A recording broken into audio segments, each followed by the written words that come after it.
Hi friends, அனைவருக்கும் வணக்கம். நான் உங்கள் ஜோதிடர் ஜெயக்குமார். என்னை ஈண்டெடுத்த தாய் தந்தையருக்கும் கற்றுக் கொடுத்த குருவிற்கும் எல்லா வல்ல பரம்பொருளான தெய்வத்திற்கும் என்னுடைய சக நண்பர்கள் மற்றும் எனக்கு எல்லா விதத்திலையும் கைடாக இருக்கிற அனைத்து மனிதநேயமிக்க நண்பர்களுக்கு என்னுடைய முதல்கண் வணக்கத்தை தெரிவித்து கொண்டு, இந்த ஆகஸ்ட் மாதத்தில் மேஷம் முதல் மீனம் வரை எப்படிப்பட்ட பலாபலன்கள் அப்படிங்கிறத பற்றி ஒரு பொதுவான ஒரு ஜென்ரல் ப்ரிடிக்ஷன் இப்பொழுது பார்ப்போம். இந்த ஆகஸ்ட் மாதம் அப்படின்னு எடுத்துக்கிட்டிங்கன்னா மிக முக்கியமான ஒரு அமைப்பு அப்படின்னு என்னன்னு கேட்டிங்கன்னா, ஒன்றும் இல்லைங்க, இந்தியாவுக்கு ஆகஸ்ட் 15 சுதந்திர தின நல்ல நாள் இந்த மாதத்தில் பிறக்குது. அனைவருக்கும் இதயம் கிணைந்த சுதந்திர தின வாழ்த்துக்கள் 2024 அடியெடுத்து. ஸோ இந்த ஆகஸ்ட் மாதத்தை பொறுத்த வரைக்கும் பார்த்திங்கன்னா, சூரியன் எங்கே இருக்கிறாருன்னு பார்த்தீங்கன்னா சிம்ம மனையில்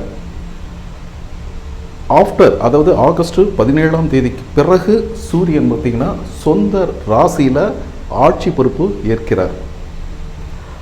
ரிஷபம் ராசியை பொறுத்த வரைக்கும் பார்த்தீங்கன்னா குரு பகவான் அங்கே தான் இருக்கிறாரு. சரியாக தெரியலன்னு பார்த்துங்க. குரு பகவான் ரிஷபம் ராசியில் செவ்வாயோட கிரகமாக கூட்டணியோடு இருக்கிறார். அதே போல் கடகம் ராசியில் பொறுத்த வரைக்கும் பார்த்தீங்கன்னா புதன் பகவான். சிம்மம் ராசியில் சூரியன் ஆட்சி பலம் பெற்றிருப்பது அரசாங்கங்களுக்கு ஒரு நல்ல ஒரு நிர்வாக திறமை, நிர்வாக ஆற்றல் அப்படிங்கிறது சிறப்பாக கிடைக்கும். கூட சுக்கிரன் இருக்கிறாரு. கன்னி மனையில் அப்படின்னு பார்க்கும்போது கேது பகவான் இருக்கிறாரு. கும்பம் ராசியில் அப்படின்னா சனி பகவான் ஆட்சி பொறுப்பு ஏற்கிறாரு. இருந்தாலும் தற்சமயம் நவம்பர் 14 வரைக்கும் அவர் வக்ர நிலையில் இருக்க போகிறார். அதே போல் மீனம் ராசி அப்படின்னு எடுத்துக்கிட்டிங்கன்னா ராகு பகவான் அங்கே இருக்கிறாரு. அதற்கு வீடு கொடுத்த குரு பகவான் தனக்கு 3ஆம் இடமான ரிஷபம் மனையில் அமர்ந்திருக்கிறார். இந்த ஆகஸ்ட் மாதத்தை பொறுத்த வரைக்கும் இதுதான் கிரகங்களின் நிலைகள் அப்படின்னு சொல்லப்படுவது. நம்ம சேனலை இது வரைக்கும் சப்ஸ்கிரைப் பண்ணாத நண்பர்கள் சப்ஸ்கிரைப் பண்ணி நமக்கு ஆதரவு கொடுங்க. நான் தினமும் பார்த்தீங்கன்னா நம்மளுடைய சேனலில் 6 to 7 டைம் பார்த்தீங்கன்னா தம்ப்நெயில் போடுவேன், லைவில் வரேன். உங்களுக்கு கேள்விகளுக்கு ஃப்ரீயாக ஒரு கேள்விக்கு ஒரு பதில் அப்படிங்கிற ரீதியில் நம்ம பதில் அளிச்சிட்ருக்கிறோம். இந்த வாங்க மேஷம் முதல் மீனம் வரைக்கும் இருக்க ராசிகளுக்கு இந்த மந்த் எப்படி இருக்கும் அப்படிங்கிறத பற்றி பார்ப்போம். துலாம் ராசிக்காரர்களுக்கு இந்த ஆகஸ்ட் மாதம் 2024 எவ்வித பலன்கள் அப்படிங்கிறது நம்ம பார்க்க போகிறோம். துலாம் ராசி அப்படின்னீங்கன்னா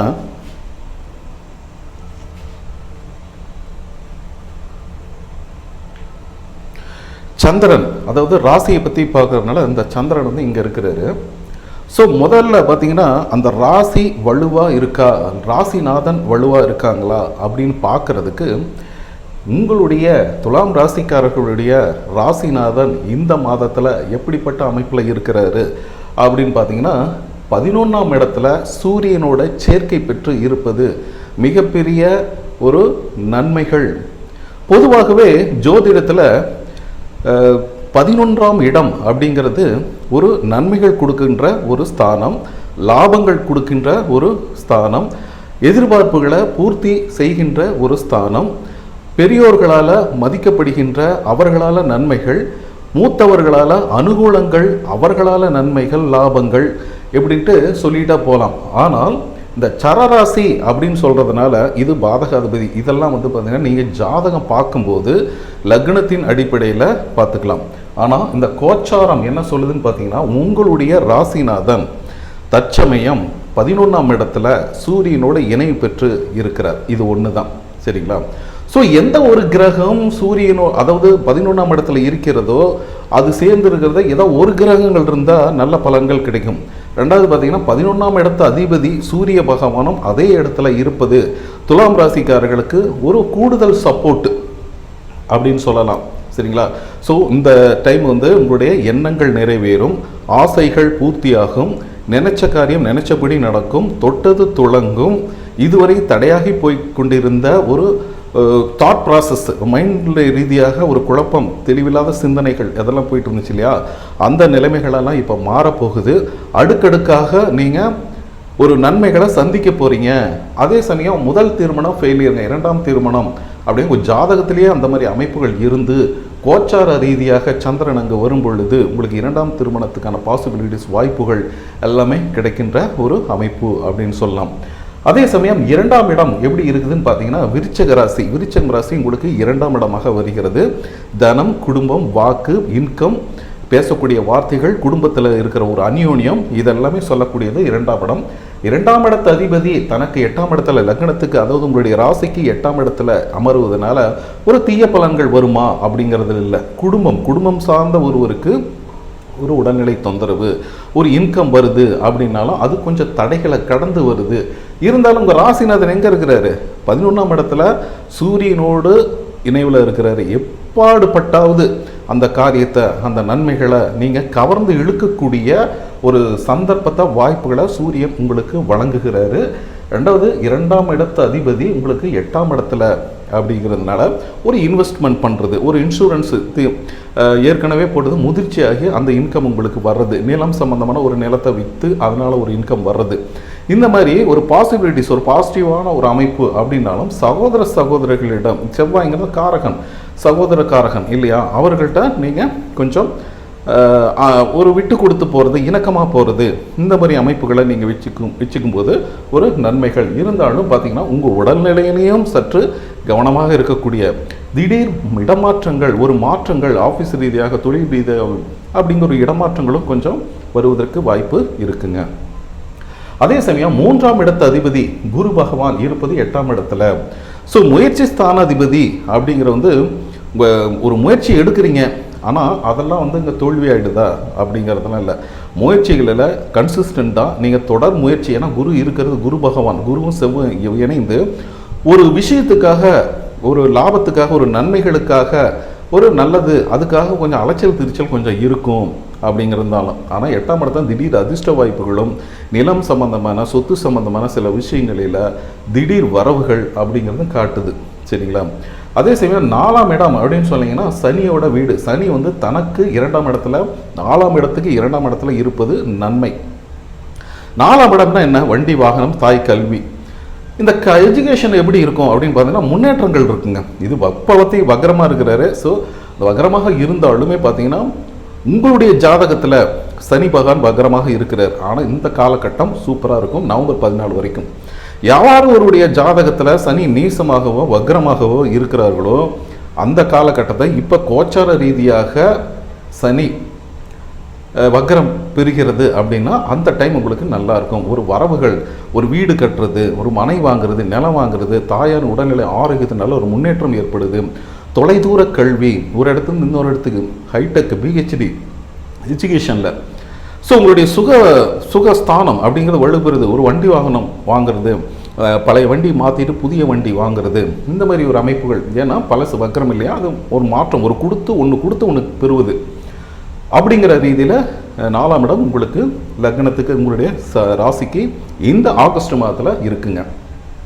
அதே போல் சனி பகவான் வீற்று இருப்பது 5ஆம் இடத்துல, குழந்தைகள் ஸ்தானம், வக்ரகதி அப்படிங்கிறதுனால கொஞ்சம் படிப்பில் மாணவர்கள் கொஞ்சம் சிரமம் எடுத்து படிக்கணும், கொஞ்சம் கான்சன்ட்ரேட் பண்ணி படிக்கணும், கொஞ்சம் கவனமாக படிக்கணும். பெரியவர்களின் அறிவுரை, குருமார்களின் ஆலோசனை இதெல்லாம் கேட்டுக்கணும். சரிங்களா? கேட்கும் பொழுது இது வலுப்படுது. அதே மாதிரி 5 பூர்வீகம், உங்களுடைய இந்த காலகட்டத்தில் உங்களுடைய குலதெய்வம், இஷ்ட தெய்வம், குலதெய்வத்துக்கு போகிற மாதிரி ஒரு அமைப்புகள் சிறப்பாக இருக்குங்க. போயிட்டு வாங்க, நல்ல ஒரு மாற்றத்தை நீங்கள் காண்பீங்க. அதே சமயம் 6ஆம் இடம் அப்படின்னு சொல்ல குரு, 6ஆம் இடத்துக்கு அதிபதி குருவானவர் எங்கே இருக்கிறாருன்னு பார்த்தீங்கன்னா 8ஆம் இடத்துல மறைகிறாரு. கெட்டவன் கெட்டுட்டா ராஜயோகம் தான். ஒருத்தன் கெட்டு போயிட்டான், ஒரு கெட்டவங்க, அவன் கெட்டுனா நல்லவன் ஆகிட்டான்னு அர்த்தம். சரிங்களா? 6ஆம் இடம்னா கடன் 8ஆம் இடத்துல போய் இது கடன் இல்லை, கடனை கட்டுவீங்க. நோய் சொல்லுது, நோய் போய் மறைஞ்சிடுது. நோய் இல்லை, நோய் மறைஞ்சிருச்சு. எதிரிகள் சொல்லுங்க, எதிரிகள் ஆஃபீஸ்லேயே யாராவது வேலை தொந்தரவு அப்படி இப்படின்னு இருந்துச்சுன்னா அவங்களே ட்ரான்ஸ்ஃபர் ஆகிட்டு போயிடுவாங்க. சரிங்களா? இல்லைன்னா நீங்கள் அந்த வேறு இடத்துக்கு வந்துடுறது, வேறு அவங்களுடைய இது மாற்றி வேறு இடத்துக்கு வந்துடுறீங்க அப்படிங்கிற மாதிரி தான் இது. 6, 8 கெட்டவன் கெட்டிடும் ராஜ யோகம் அப்படிங்கிற அமைப்பில் குரு செவ்வாய் இங்கே நிற்கிது. ஒரு கடன் வாங்கியாவது ஒரு விஷயத்தை செய்யணும். ஏன்னா நிலக்காரங்களோட சேர்ந்து இருக்கிறான் இல்லையா, நிலத்தை வாங்குறது, ஒரு வீடு கட்டுறது, வீடு கட்டி கிரகப்பிரவேசம் பண்ணுறது போன்ற நல்ல விஷயங்கள் அப்படிங்கிறது இந்த இடத்துல காணப்படுது. அதே சமயம் 9ஆம் இடத்து அதிபதி எங்கே இருக்கிறான்னு பார்த்தீங்கன்னா 8ஆம் இடத்துல. தந்தையாரின் உடல்நிலையில் சற்று கவனமாக இருக்கணும், கேர்ஃபுல்லாக இருக்கணும். தந்தைக்கும் உங்களுக்கு உண்டான உறவு ரிலேஷன்ஷிப்பில் கொஞ்சம் வார்த்தைகளில் கவனமாக இருக்கணும். ஏன்னா வார்த்தைக்கு அதிபதி 2ஆம் இடம், சரிங்களா? அதே வந்து பார்த்தீங்கன்னா உங்களுக்கு 7ஆம் இடமாக வருது. 7ஆம் இடம் ஏன் தந்தையை சொல்லணும்னா 9ஆம் இடத்துல இருக்கிறாரு.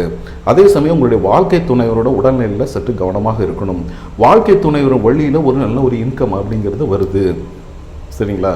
அவருடைய குடும்பத்திலிருந்து நல்ல ஒரு நன்மையான ஒரு செய்தி, மங்களகரமான ஒரு செய்திகள், அதுக்காக கொஞ்சம் செலவுகள் அப்படிங்கிறதெல்லாம் கொஞ்சம் கொண்டு வருது. உடல் ஆரோக்கியத்தில் ரொம்ப கவனமாக விழிப்புணர்வாக இருக்கணும். கூட்டாளிகள்கிட்ட எல்லா பொறுப்புகளும் அவங்கள்ட்டே ஒப்படைச்சிட்டு நீங்கள் மட்டும் ஹாப்பியாக இருக்கிறது வேண்டாம். நீங்களே உங்களுடைய கடமைகளை பொறுப்பு ரெஸ்பான்சிபிலிட்டியாக கூட்டிக் கொண்டு எக்ஸ்டெண்ட் பண்ணிட்டு நீங்கள் எல்லாமே உங்களுடைய நேரடி கண் பார்வையின் கீழ் வைத்துக் கொள்வது நல்லது அப்படின்னு சொல்லலாம். அதே சமயம் 8ஆம் இடத்து அதிபதி எங்கே இருக்கிறான்னு 11ஆம் இடத்துல இருக்கிறாரு. நன்மைகள் கிடைக்குது, லாபங்கள் கிடைக்குது. 8ங்க ஒரு பெரிய கண்டம், ஒரு பிரச்சனை, ஒரு வம்பு வழக்கு, நோய் நொடிகள் அப்படின்னா அதை தீர்த்தரலாம். ஏன்னா 11 உங்களுடைய ஆசைகள், அந்த 8ஆம் இடத்த பிரச்சனை முடியணும் அப்படின்னா 11ஆம் இடம் உங்களுக்கு வேலை செய்யுது. கூட யார் இருக்குன்னா அந்த ராசி அதிபதியே ஸ்ட்ராங்காக இருக்கிறாரு, கூட சுக்கிரன் பகவான் இருக்கிறாரு. ஒரு டென்ஷன் ஆகும், ஒரு டென்ஷனை, கவலை, திடீர்னு எல்லாமே இருக்குது, எதுவுமே இல்லை அப்படிங்கிற மாதிரி ஒரு மன விரக்தி, இதெல்லாமே வர வாய்ப்பு இருக்குது. இருந்தாலும் அதையெல்லாம் முறியடிச்சிடும் இந்த கிரகங்கள். முறியடித்து வந்துடுவீங்க. அது சில நேரம், சில நிமிடங்கள் தான், அதுக்கப்புறம் அது மாறிடுது. அதே சமயம் பார்த்தீங்கன்னா 9ஆம் இடத்து அதிபதி புதன் பகவான் தனக்கு 2ஆம் இடத்துல இருக்கிறாரு. தந்தையினால் நல்ல நன்மைகள் கிடைக்குது அப்படின்னு சொல்லலாம். அதே சமயம் பார்த்தீங்கன்னா 7ஆம் அதிபதி 8ல் இருக்கிறாரு. ஸோ உங்களுக்கு வந்து 11ஆம் அதிபதி, அதாவது செவ்வாய்க்கு 2ஆம் இடத்துக்கு 11ஆம் இடத்தோடு அமைந்திருக்கிற நல்ல வருமானம் வரும். இருந்தாலும் கொஞ்சம் உடல் ரீதியாக குடும்பத்தில் அப்படி இப்படின்னு கொஞ்சம் ஒரு இஷ்யூஸ் வர்றது வாய்ப்பு இருக்குது. கடன் இருந்தாலும் கட்டிடுவீங்க. ஏதோ இந்த கடன் ரொம்ப டைட்டு, அதை வாங்கி இதை போட்டு அப்படிங்கிற மாதிரி ஒரு அமைப்பு. அதே சமயம் உங்களுக்கு 9ஆம் இடத்து அதிபதி 10ஆம், அதாவது 9ஆம் இடத்து அதிபதி 10ஆம் இடத்துல இருக்கிறார், சரிங்களா? தர்ம கர்மாதிபதி அப்படிங்கிற அமைப்பில் இது மீட் பண்ணுறாரு, இந்த சந்திரனோட மீட் பண்ணுறாரு இந்த இடத்துல. ஸோ என்ன ஆகும், தந்தையிடமிருந்து சொத்து சம்பந்தமான சில விஷயங்களில் நல்ல முன்னேற்றங்கள் ஏற்படும். தந்தைக்கு நல்ல அனுகூலமான அமைப்பு இருந்தாலும் அவருடைய ஹெல்த் விஷயத்தில் கொஞ்சம் கவனமாக இருக்கணும் அப்படின்னு சொல்கிறது தான். ஸோ இப்போ வந்து 10ஆம் இடமாச்சு, 11ஆம் இடம். 10ஆம் இடம் என்ன சொல்லுது, 10ஆம் இடத்து அதிபதி அப்படிங்கிற இடத்துல புதன் பகவான் இருக்கிறாரு. ஸோ புதன் பகவான் அந்த இடத்துல இருக்கிறதுனால 10க்குரியவன் கம்யூனிகேஷன் தொடர்புகள் விரிவடையும். யாரை நீங்கள் சந்திக்கணும்னு ஒரு பிளான் பண்ணிங்களோ அவர்களை ஈஸியாக சந்திச்சு, ஐயோ அவங்க இப்படி சொல்லிடுவாங்க அப்படி சொல்லிடுவாங்க அப்படியே ரொம்ப இமேஜின் கற்பனை பண்ணிகிட்டு இருப்பீங்க. ஏன்னா சந்திரன் தானே, ஒரு ப்ளஸ்ஸு மைனஸ் இரண்டும் கலந்த ஒரு கற்பனை இருக்கும். ஆனால் அந்த கம்யூனிகேஷன் தொடர்புகள் அப்படிங்கிறதெல்லாம் கொஞ்சம் ஈஸியாகிடுது. ஏன்னா 9ஆம் இடத்து அதிபதி அந்த இடத்துல இருக்கிறது. மற்றும் பார்த்தீங்கன்னா உங்களுக்கு 12ஆம் இடத்து அதிபதியும் அவர் தான், சரிங்களா? அதனால தான் உங்களுக்கு சொன்னேன், என்ன, தந்தையினுடைய உடல் ஹெல்த்தில் கொஞ்சம் கவனமாக இருங்க. 11ஆம் இடத்து அதிபதி அங்கேயே வீட்டு இருக்கிறாரு. சகல சௌபாக்கியங்கள் அப்படிங்கிறதெல்லாம் நிறைஞ்சிருக்கு அப்படின்னு சொல்லலாம். உங்களுடைய ராசிநாதனும் அங்கேயே இருக்கிறாரு.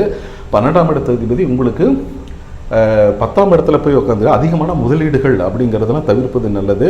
எதுவாக இருந்தாலும் ஒரு விஷயத்தை ஸ்டார்ட் பண்ணுறதுக்கு முன்னாடி உங்களுடைய சுய ஜாதகத்தை பாருங்கள். அதில் இருக்கிற சாதக பாதக ஒரு நல்ல ஒரு கன்சல்டேஷன் எடுத்துகிட்டு புதிய விஷயங்கள், ஒரு தொழில் முதலீடு பண்ணுறது, தொழிலை எக்ஸ்டெண்ட் பண்ணுறது போன்ற விஷயங்களில் நீங்கள் பார்த்துக்கலாம், சரிங்களா?